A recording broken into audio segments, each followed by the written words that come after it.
The world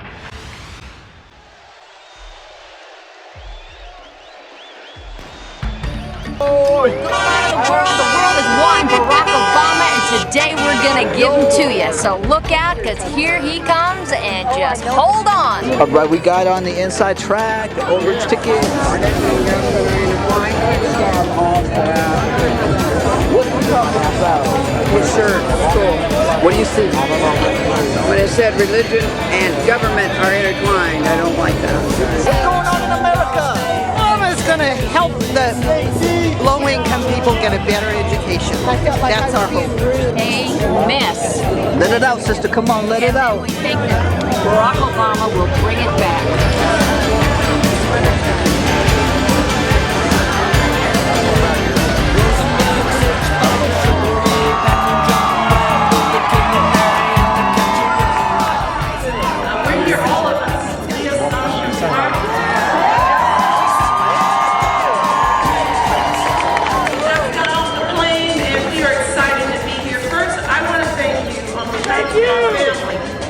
For all the love, support, encouragement, and enthusiasm that you've shown us writing the story out.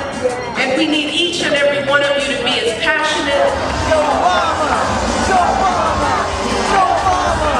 Go Obama! Go!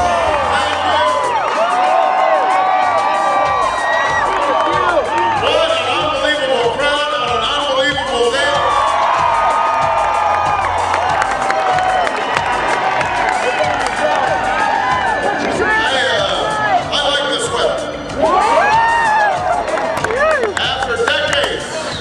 Broken politics in Washington. 8 years of failed policies from George W. Bush. You don't have to move, you just have to vote.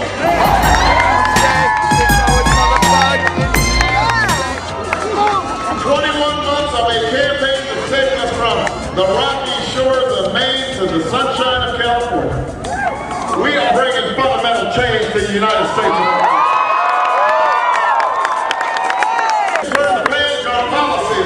That have put the greed and irresponsibility of Wall Street before the hard work and sacrifice of folks on Main Street. We choose policies that invest in our middle class, and create new jobs, grow the economy so that everybody has a chance to succeed.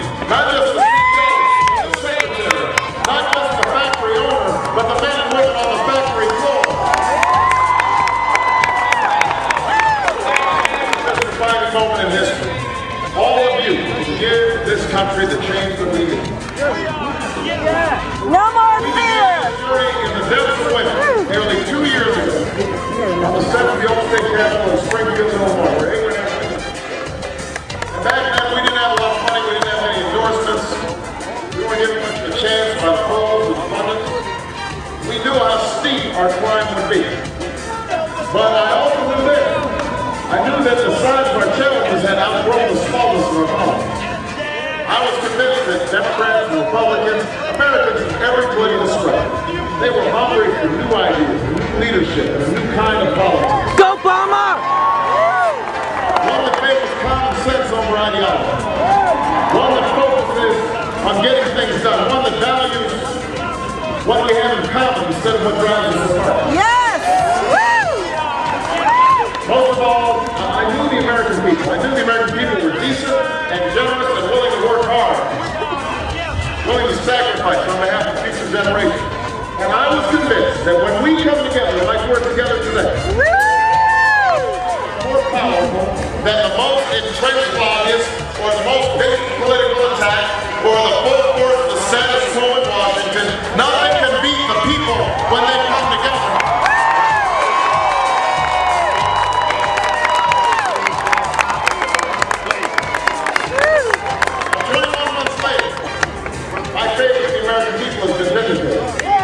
That's how we've come so far, how we've come so close, because of you.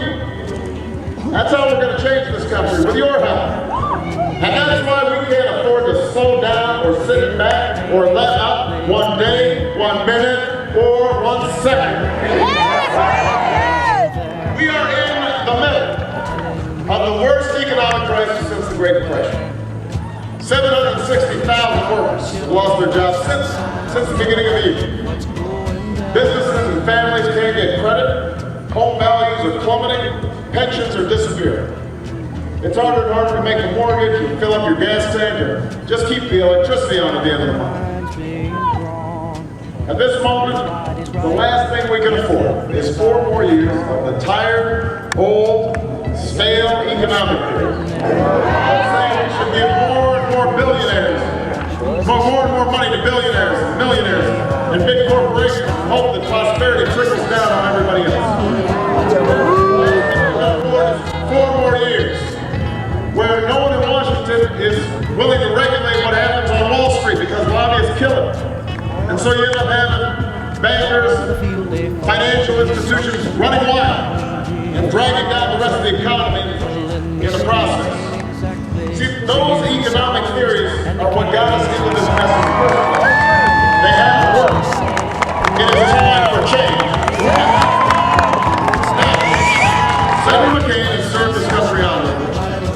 We can point to a few moments over the past 8 years where he's broken from George Bush.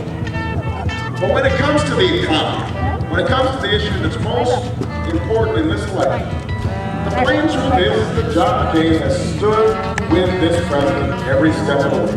He has not been a maverick, he has been a sidekick.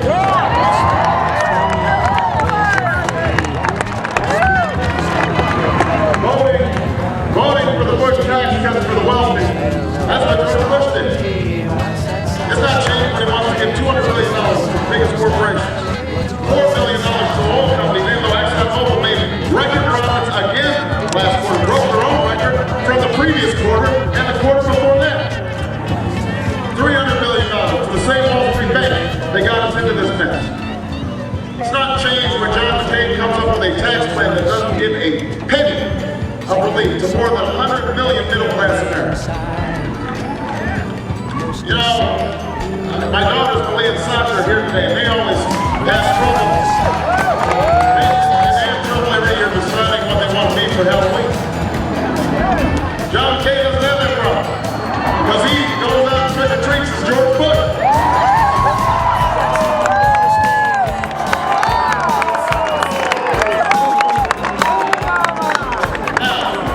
Go, Obama! Go, Obama! President Bush is sitting out the last few days before the election. But earlier today, Dick Cheney. You don't have to vote, just vote. Earlier today, Dick Cheney came out of his undisclosed location. And he hit the campaign trail. And he said that he is, and I quote, delighted to support John McCain.